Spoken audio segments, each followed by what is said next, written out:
Hello all, welcome to today's video. Today we'll be discussing about an interesting topic related to design patterns.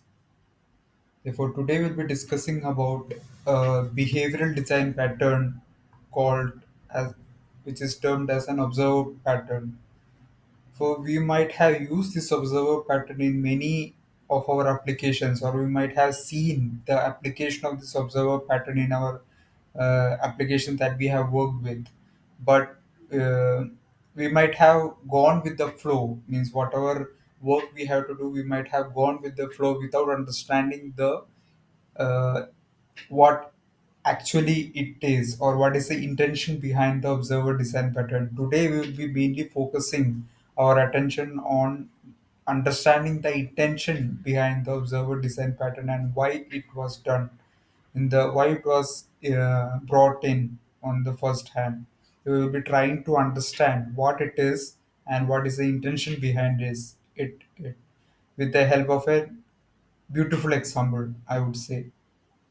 If I will be trying to simplify it as much as possible so that it will be much more intuitive to you guys. Therefore, we all might be very interested. Before starting, I have already discussed about the bridge design pattern in my previous video. If you have not watched it, please do watch that video and try to share your thoughts in the comment section below. I'll be linking the video somewhere in the thumbnail. Therefore, today we'll be focusing our attention on the observer design pattern. And if you have not subscribed to this channel, please do subscribe to this channel and share with your friends and colleagues, so that it will be reaching much more audience. Today will be, as discussed before, we'll be focusing on the observer design pattern. We'll be taking an example from our day-to-day life. Everyone will be interested. Everyone might have invested some money in that stock market in the respective countries, or might have observed stock market, or might have heard about stock market in either the news or through friends or through colleagues. You might have heard stock market from somewhere. For today, we'll be taking that as an example so that it will be much more easier in understanding what the observer pattern is and what the intention behind the observer pattern is. Therefore, in that particular stock market, each stock in that stock market will be fluctuating, and its price will be fluctuating based on the demand of that particular stock, or based on how much orders are placed in a particular stock, or what is the demand for the particular stock. That particular stock value varies. Therefore, today we will be taking in that observer pattern. There are two actors in an observer pattern mainly. One is the subject, and the other one is the observer. Therefore, subject is the guy which holds the context, or which has the logic and which has the data context in it. Therefore, based on some context, or based on some context changed in that particular subject, observers needs to be notified. That's the basic concept behind the observer design pattern. So as I've said before, there is subject. I'll be repeating it again. There is a subject and there are observers, and there are some context within that particular subject, and based on the context changed, the observers needs to be notified regarding that particular change. Therefore, here in our example, this market is our subject, and the NAV, or the net asset value in that particular market, will be our context here. So if you go to this market subject class, what we observe is uh, we actually generate a random number for that NAV for any given stock. We generate a random number, and we try to get the next random number and try to notify that particular random number. Therefore, every time we call this set NAV function, we generate a new random number, and we call this notify API, which is an API in the subject itself. What it does is it actually notifies the observers regarding this update. Therefore, once this particular update once this NAV, we got a new NAV or net asset value for the particular stock, that all the observers needs to be notified regarding the new NAV. For classic example, in that particular cases, we might have used in the Indian context, we might have used, or in the foreign context also, some websites are there which displays the NAV or the current market price or the current stock price of the particular stock. There are many sites available. I will be taking a few sites here. One is a value research and the other is a money control, which is quite popular. Therefore, these two sites will help the investors will try to access these sites to get the latest NAV details. Therefore, how do these sites get the update, get the latest NAV from the market? Therefore, that's that how that wiring is done.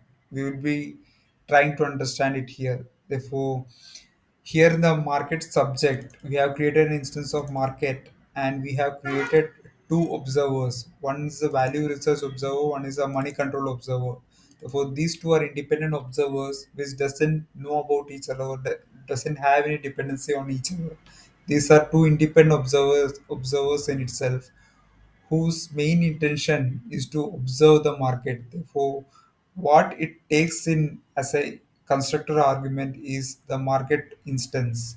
If you go to the constructor implementation of this value research observer, you will notice that we are actually having this particular subject taken in and we are passing that particular subject to the base. Therefore, in the base, what we have done is in the base constructor, we are setting this particular market for that particular observer instance. We are setting this market and getting the market instance, and we are calling market dot register. This means in the constructor we are registering that particular observer instance with the subject.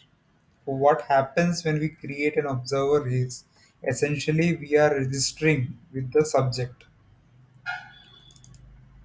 So whenever we create a new observer, we will be calling this register API in the constructor as we have seen before, and we're passing the observer instance the as a parameter to this.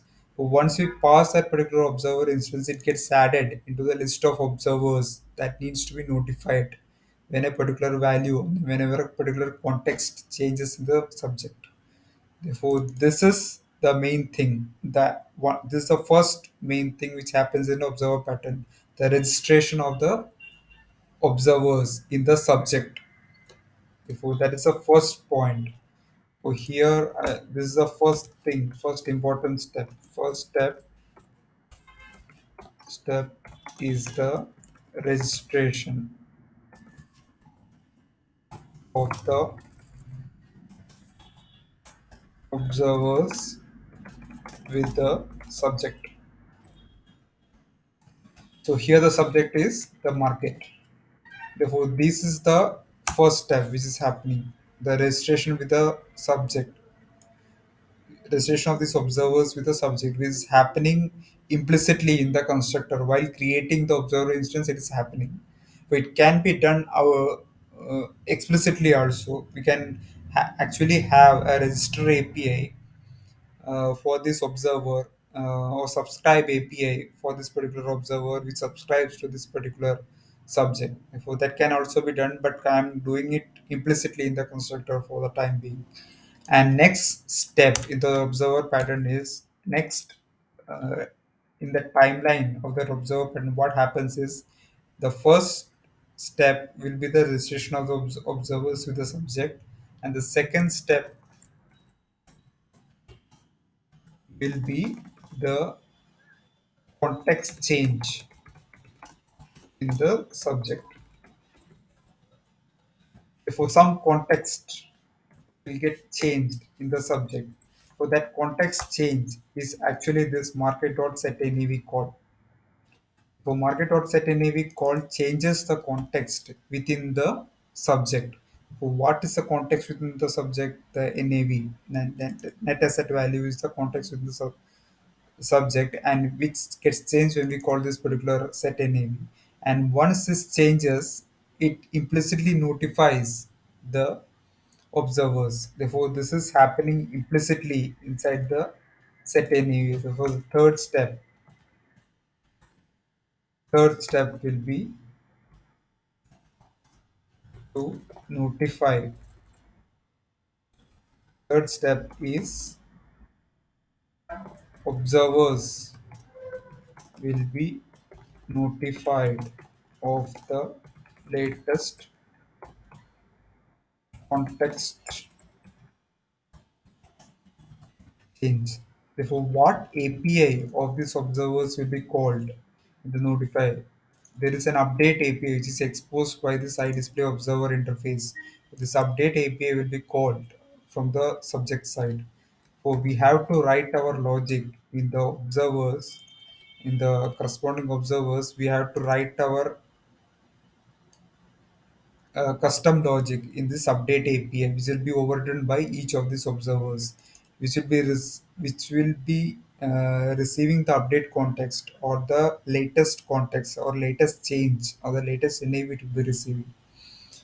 Therefore, here uh, we have to write our custom logic. This is true for the other observer as well. Therefore, it also overrides this update API and it receives the latest context or latest NAV. Once this is done, the step two is done. Context change happens, and the step three is also implicitly done with along with this particular context change. Observers notifying the observers regarding latest context change. So these are the main three steps which happens in that observer design pattern. Broadly speaking, so there will be minor variations of this observer pattern visibly observe, which will depend upon the application use cases. For broadly speaking, this is the main three steps which happens in an observer design pattern. For here, I just tried to demonstrate what happens if we try to unregister a particular observer from the subject. Therefore, this market is a subject and unregistering this money control display. Therefore, once this unregistration happens, we will remove this observer from the subject observer list, and then once when we call this set nav again, when the context again changes, this particular guy will not be notified. Money control observer will not be notified. We'll just run this particular application and try to see what output we get.